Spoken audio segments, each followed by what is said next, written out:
And here we go, episode 5 of GMO. Of course, episode after episode 4 seemed like a numerous mode. This should be a pay-per-view since necessarily we went by 4 weeks. But no, I'm not gonna make that happen. Of course, since it's exhibition mode, I could just have any schedule I want compared to like the booking career. But anyway, so since Raw necessarily in the ruthless discretion era for like 2003, 2004, 2005, those 3 years were based off upon. Of course, I was born 2004. Anyway, kicking things off with Velocity. Spike Dudley versus Guerrero, just a momentum match. I guess we're similar this, of course. And Chavo, he's gonna win that matchup. 2 stars, 2-star matchup. Okay, so then we move over into the next matchup in Velocity, which is Mr. Perfect versus Booker T. Of course, we did make Mr. Perfect lose to Booker T via disqualification on episode 2 or 3, I believe. We'll need to create heat and just so we can set up for another matchup between Mr. Perfect and Booker T. We're probably gonna do another matchup or something like that between them. But anyway, so yeah, that's that. But of course, Raw, they have Backlash. So I guess I might as well go over the Backlash card once we get to Smackdown part of things. No winner. Okay, Booker T wins that one after we simulate it to have a winner. 4-star matchup. Highly doubt that would be a 4-star matchup, but okay, Booker T wins, so he has now picked up 2 victories against Mr. Perfect, but the first one, of course, was via disqualification with Mr. Perfect hitting Booker T with the beer ball, which, of course, I made that happen. Moving things over now to Smackdown, as we have now gotten out of Velocity. This is week 5. So, yeah, Matt Hardy against Owen Hart will simulate this. For episode 4, okay, week 4, for the last episode GM mode, I did mess up the match card when I said at the end between John Cena and Big Show and the whole 6-man tag main event. I did mess up the whole match card. I said it wrong. Owen Hart, he defeats Matt Hardy in a 3.3 rated matchup. That's that. But I did confuse the John Cena versus Big Show matchup with the 6-man tag main event. I did confuse that and confuse the participants in it and stuff like that. So yeah. That was that was my bad. So I ended off the video like that and saying nope, my bad, and I didn't even bother trying to fix it. Well, that was that. So yeah, John Cena vs. Big Show, and then the 6-man tag matchup like that. Okay. So, want to make sure. Why did I add in this clip again? Wait, what? What? I could have sworn we were talking about this clip. I'm not gonna edit that out. I am not gonna edit that out. I definitely did add 2 clips over again. Okay, that's bad. That was bad. Anyway, we did not have that never happened. Okay, that never happened. I'm not gonna add that clip out because I don't want to restart this whole voiceover again. But yeah, that's that. Pretend that never happened. Neidheart versus Test. So, of course, we have the whole Hart Foundation. The way trades are going to work here are just that we're going to give, Raw Superstar, or 2 or 3, I don't know, for, any type of Superstar that we want. Test defeats Neidheart 2.3 rated matchup. That's that. Of course, we simulate all the matches, we play 1, and then we watch, the more important match of the night, I guess. Or at least the one that I necessarily want to watch. So, mostly the main event, although there might be some more interesting matches than the main event. But just one side. So, of course, Guerrero, he did face off against Spike Dudley and Velocity, but to fair Velocity, let's just pretend this is before Smackdown, stuff like that. Although Velocity back then was on Saturdays, Smackdown was on Thursdays, and then transitioned into Fridays back then. But anyway, yeah, that's just gonna be that. A-Train, he defeats Guerrero, 2.6 rated matchup. Doesn't really matter, but we are gonna set up a program for Los Guerreros and A-Train Big Show. I know I could add an Guerrero into our Velocity or in this matchup against A-Train, but I don't know, I didn't want to. We're just gonna try to give Guerrero some momentum. So Guerrero, he's not gonna be showcased on this episode of Smackdown. He will be showcased at the Judgment Day pay-per-view, in which we have an impromptu matchup to kick off the show between Los Guerreros and Big Show and A-Train. Our whole Judgment Day pay-per-view has now been set up So that's that. John Cena. He's gonna be facing off against Batista at the Judgment Day pay-per-view. Big Show, of course, A-Train, Big Show versus Los Guerreros. That's that. We're gonna simulate this one. Big Show wins. 4.8 rated. Wow. Let's just pretend like Batista distracted John Cena during the matchup and stuff like that. Because for this one, Batista is the heel. So let's just pretend Batista distracted him, stuff like that. Made Big Show defeat John Cena. Just to up a little more heat. I don't know. That really does derail Cena's momentum. That's not necessarily what I wanted all that much, but that's that. Create a whole fake storyline that never happened for that matchup right there. Anyway, this one's we're gonna play. This was pre-recorded like a day ago, so yeah, I didn't do the voiceover like last night. So I did record this whole thing like at 7:30 something, and so I was able to like do it and then watch Smackdown yesterday. So yeah, that was that. Doing Smackdown before actual Smackdown. Yeah, stuff like that. Anyway, Chambers champion matchup. World champion Guerrero, of course, he won that from in a fail 4 matchup on week 1. He'll be facing off against European champion Diamond Page. So we're just gonna keep playing this matchup, do a whole lot of random moves, probably do a whole lot more bad or Hilly suplexes. This is on hard mode, and we nailed the suplex. I am actually very fluent with Guerrero. I'm not gonna lie, I've tried hard mode with other suplex. I'm not gonna try extremely hard because I find that one's not gonna be all that accurate. Of course, very easy, and average. I guess average is the okay one, but to me, average is actually kind of easy as well. So this is on hard mode, and so basically, so you don't get beat up throughout hard mode, you just like keep spamming a whole lot of moves. You gotta be fast paced, and I am actually doing that pretty well. Well, at least with Guerrero, like every other superstar. Not really. Anyway, off the ropes, angle slam to the European champion, and the World Champion squashes your European champion. 2.6 rated matchup. That's probably the lowest rated matchup we pulled off while playing in champion versus champion matches or regular matches with Guerrero. But anyway, champion versus champion matches is basically how we're gonna build up Guerrero. Now, of course, we make the cruiserweight champion Billy Kidman look weak, in which he got destroyed by Guerrero on the last episode, I think. And of course, Diamond Page, your European champion, we make him look weak by him getting destroyed by the World Champion Guerrero. But anyway, of course, Diamond Page, he does defend his European title against Booker T at the Judgment Day pay-per-view due to Booker T winning the contenders triple threat between himself, who else? William Regal and Bret Hart. So now 6-man tag team action, and here's your thumbnail. Well, not thumbnail, but you know, other participants in this matchup are from thumbnail. So 6-man tag, we got Chris Benoit and Rey Mysterio, aka the number one contenders for the Dudley tag titles, teaming up with your United States champion Christian to take on your Dudley tag team champions Rikishi and Sky Hotty, and the number one contender for the United States championship JBL. So Rikishi and Sky Hotty, they're basically gonna be a heel stable. JBL, of course, a heel. We could have had Christian as a heel, but no. I just want Christian as a face, so we have Christian as a face. Stuff like that. And here's your United States champion. Here's your all-signed United States champion. So, this is like a bit of a preview between Christian and JBL. This is a preview of what's to come. Oh, man.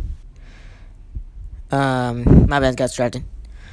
This is a preview of what to come at Judgment Day. Of course, on Judgment Day, we are gonna actually, what's the word? Actually watch all the matches. I don't want to necessarily play all them, or at least not gonna even play one of them. Even Velocity we're gonna simulate. Velocity is not important to his GM mode. Same like in Smackdown vs. Raw 2006, 2007, 2008 GM modes, people just didn't care about Velocity or Heat. I kind of find that annoying because people, they could have borrowed to put some matches on card. Of course, some numerous mode YouTubers back then who did GM mode, like Brendan Plays, he did do some matches on Heat for when he did the Raw GM mode. He did do some.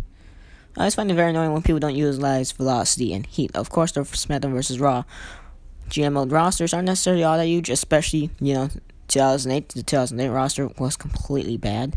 Completely sucked. So, yeah. But did they even have Velocity and Heat option in there? Did they? I don't think they did. Anyway, going away from numerous mode YouTubers that I see and how I enjoy GM mode so much, because I am actually, not gonna lie, kind of enjoying this GM mode better than my universe mode. I've done a whole lot of episodes for universe mode so far. Next pay-per-view is gonna be Raw's pay-per-view for universe mode. That doesn't matter. We're on Smackdown GM mode. Of course, Smackdown GM mode not all connected to the what? What am I trying to look for? What's the word I'm looking for? Connected to the Smackdown humorous mode based off of regression error is the GM mode, humorous mode based off of, I don't know, just the way I would book matches. And so I'll utilize good wrestling talent and ability, stuff like that. GM mode based off of regression error type roster. Of course, I could use some Ring of Honor guys around at that time. I could use the Ring of Honor CM Punk. Of course, they have two CM Punks. They have like 2011, 2012 type CM Punk. Pipe bomb. That was great. That was great back then. Remember watching down Raw, and that was awesome. And of course, the Ring of Honor CM Punk around my time of me being born, which is 2004. I believe Punk still had that kind of type of hairstyle in like 2005, something like that. I don't know. Chris Benoit, he's no longer in this matchup, right? Junior DT from Ray, that was nice done. 6-man tag, this is not elimination, but I remember recording this while waiting for Smackdown to just start yesterday night, and I did remember Chris Benoit just leaving due to Christian accidentally hitting him, and then Chris Benoit again mad and stuff. I do not necessarily want that to really happen because, Benoit, he's associated with Mysterio. I know it's somewhat of a bad tag team, which is why we're going to try to get a superstar from Raw over here on SmackDown. But we're going to give in return so we can be fair and not take advantage where we don't have to control Raw, in which where we can only control SmackDown, in which I decided to control SmackDown since they don't have the GM mode feature here. This is kind of like GM mode, regular booking revolution in the booking career, but exhibition mode, stuff like that, until I get a pro license, which I probably will for Christmas, to be fair, hopefully. I don't know. Anyway, I really couldn't have cared about 6-man tag, because tag team matches in booking revolution are actually kind of boring, unless if they're war matches, stuff like that, then they're a little bit more exciting. But this is just a regular 6-man tag, mostly for realism stuff. Anyway, so last episode GM mode. I'm just gonna try to stall some time here. This is a long matchup. Try to stall some time. For last episode GM mode, which is episode 4, week 4, I should say. I did say of how we're gonna do Backlash for Raw and stuff. We're gonna give them an accurate match card based off of the 2003, 2004, 2005 type roster. So since it's based off 2003, 2004, and 2005, those 3 Pacific years. 2005, of course, had Bobby Lashley, so we're gonna have Bobby Lashley in there. And he is on Raw. Necessarily I put him on Raw. So anyway, I guess I might as well say the Raw Backlash card. I did simulate all the matches. I didn't watch them. I didn't play them, but I did simulate all the matches, including Heat, and including the rest of the Backlash preview. And here were the results. I swear on everything in my life, I am not lying about these preview results. Every match result and star rating that came out was due to the CPU simulating it once I hit simulate result. I swear on everything I own. So, kicking things off with Heat. This is what Raw did. Well, necessarily I booked this for Raw, but let's just play with it, okay?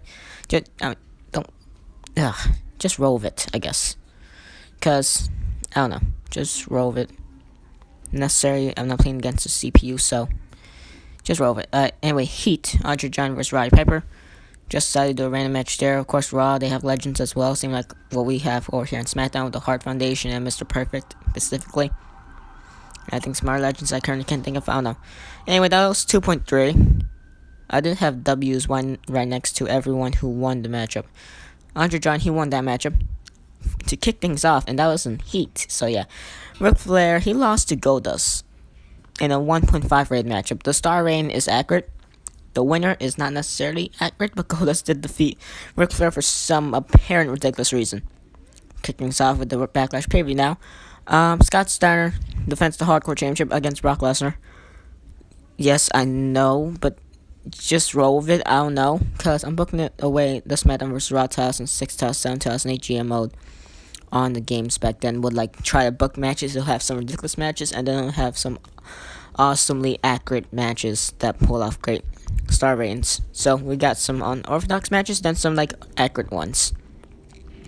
Scott Steiner, he actually defeated Brock Lesnar for some reason. 3.8 stars. I don't know why, but it was. Lightweight title, since necessarily the women's division, and for at least based off of the women who were in the Ruthless Aggression era, not necessarily that many. I could try to create some more, but that's for the whole humorous mode. Once we get to the GM mode aspect, well, not GM mode aspect, but once we get to pro license, I will edit all that out. So probably in January. Anyway, RVD, he did defeat Jeff Hardy, and RVD retains his lightweight title, 3.6 rated. I actually kind of find that as an accurate matchup since both of them are lightweights. I specifically want Matt Hardy. I do like Jeff better, but I specifically want Matt just for specifically the cruiserweight division. So we can have him like the whole Mattitude thing that he had going on in 2003, and which I really did enjoy.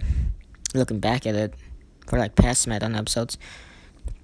World Tag Titles, New Age Outlaws defended their titles against Edge and Hulk Hogan. Edge and Hulk Hogan, they were somewhat of a tag team in like 2003 on Smackdown.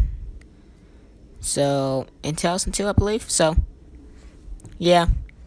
And Edge and Hulk Hogan, they actually won that tag matchup, and that was 4.5 stars. Lightweight title was 3.6. This one was 4.5. Edge and Hogan are their new tag team champions. We're just gonna show the match card results for Raw's pay-per-views, and not their shows, because then that'll take a whole. Wow, I could try to edit some pictures, so like try to put the match card and stuff like that, to make it feel like a better game format.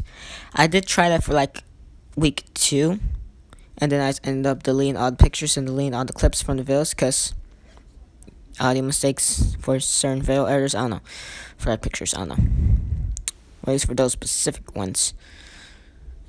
Anyway.